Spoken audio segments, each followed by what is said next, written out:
So, tip number one is your bike. So I'm sure you've been to a triathlon race and you've seen these bright, shiny, fancy bikes like this. How are you going to do a race and afford to buy one of these? Well, you know what? You don't have to have a fancy tri-bike to do your first triathlon racing. You could do it on something like this, a conventional road bike, or you could try it on something like this, a beach cruiser. Yeah, you could do a triathlon on a beach cruiser.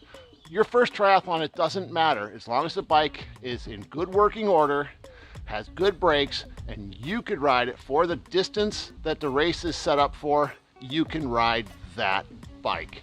Go. So we now know that you can use any bike you want for a triathlon as long as it's in good working condition and you can make the distance. What are the other 7 tips that are going to get you to the finish line? Today's video is sponsored by jscoachingsystems.com. 10 for 10 sprint triathlon training plan.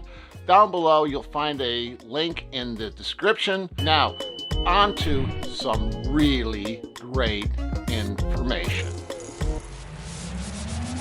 Tip number 2 is fuel. What we need to think about is the fact that water is just not going to be enough. We have to make sure that we're changing our mindset about what we put in our body. We got to make sure as an athlete that we put good quality fuel in our body to fuel ourselves through the activity that we have just done. Afterwards, we have to make sure that we take in approximately 18 to 20 grams of protein within a half an hour of each one of our workouts to allow our body to start rebuilding. You have to take and change your mindset for training and racing triathlon. Well, that brings us to tip number 3, training.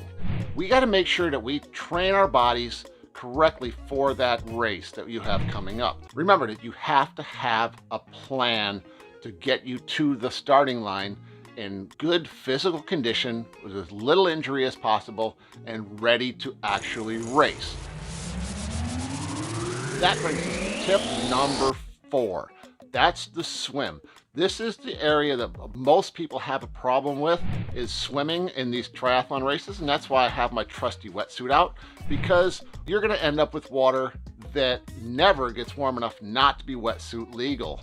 So you may need to have a wetsuit, but I would suggest that you rent a wetsuit if you have to for your first race. If the water temperature is down below 75 degrees, I would suggest either buying or renting a wetsuit. The only other gear you're going to need for the swim is a good quality pair of goggles and a swim cap. On sighting in open water, what you want to do is you want to find the buoy ahead of you and see something in the distance that's big, something that's ahead of you that you can, when you pick your head up and you take that mental picture, you can see it. And when you put your head back down to take the stroke, you see in your mind that spot where you're aiming for. Open water swimming takes some getting used to. Make sure you get that in your training plan. Get out there and do some open water swimming. Just practice transitions. What I want to tell you right now is I've done a full series on transitions from packing your bag all the way to just before the race starts. It's a 3-part series. Right here you see it above me.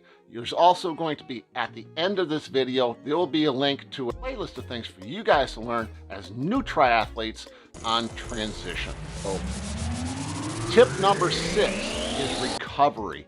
This is as important as the training. Just think, what a lot of people do is they go in there and they overtrain. How you overtrain is you think, if I'm going to get ready for this race, I am going to train 7 days a week for 10 weeks.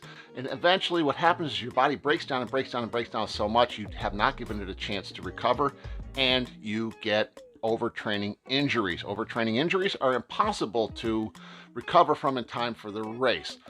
You want to make sure that in the individual workouts, there are recovery periods between hard parts of your exercise. Number 2 on that is you want to make sure that you have recovery days. As you go through the workout, you're breaking down the muscles in your body.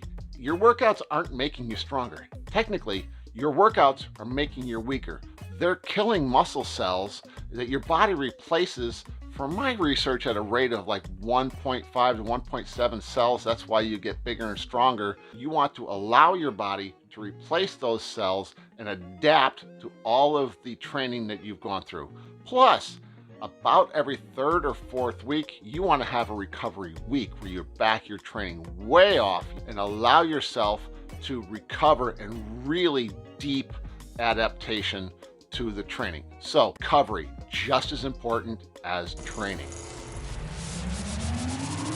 What should I wear through the triathlon? Do I change clothes between each discipline? No, what we want to do is we want to get some race specific gear or a kit. And what the minimum you want to have would be a pair of tri-shorts. For a top, you're going to want to go ahead and either get a tri-top like this one here, where it's tight, has some pockets in the back that you can stash gels, very aerodynamic, dries very quickly, and moisture wicks away.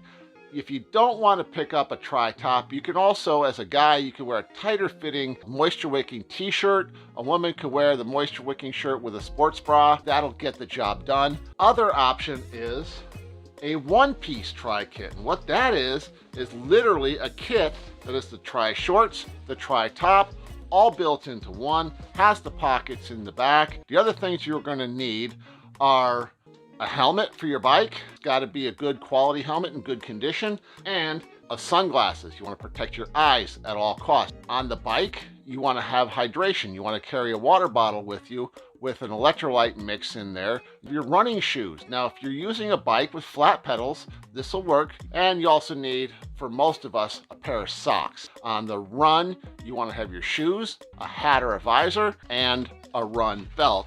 Like this one, it's another great piece of kit to help you in your triathlon race. That brings us to our last, probably the most important tip, and that's tip number 8, and that's your race day. On race day, you need to have a plan. Your plan needs to be set up well in advance of the race. You need to know how long it's going to take you to get to the race. You need to know where the race is going to be, the exact location. You don't want to be late. Now, you want to get there early.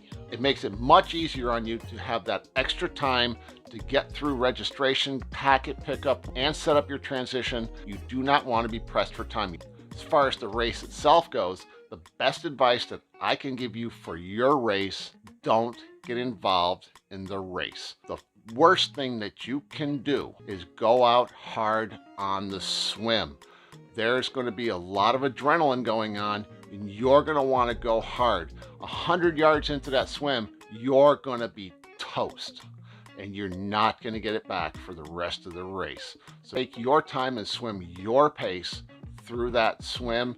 Nice, easy transition, bike ride, transition, run, and then at the end, you'll cross the finish line, and forever you will be a triathlete when they put that finisher's medal over your neck. Interested in that 10-week for $10 triathlon training plan? Go down below, you'll find my email. Email me and I will set you up with that plan, and we will get you going, and we will make you a triathlete. Check out these right here. Great information. This on the top is that playlist I was talking about with all of the great beginner information, and this video is set up just for you. This is Coach John. Boom. I'm out.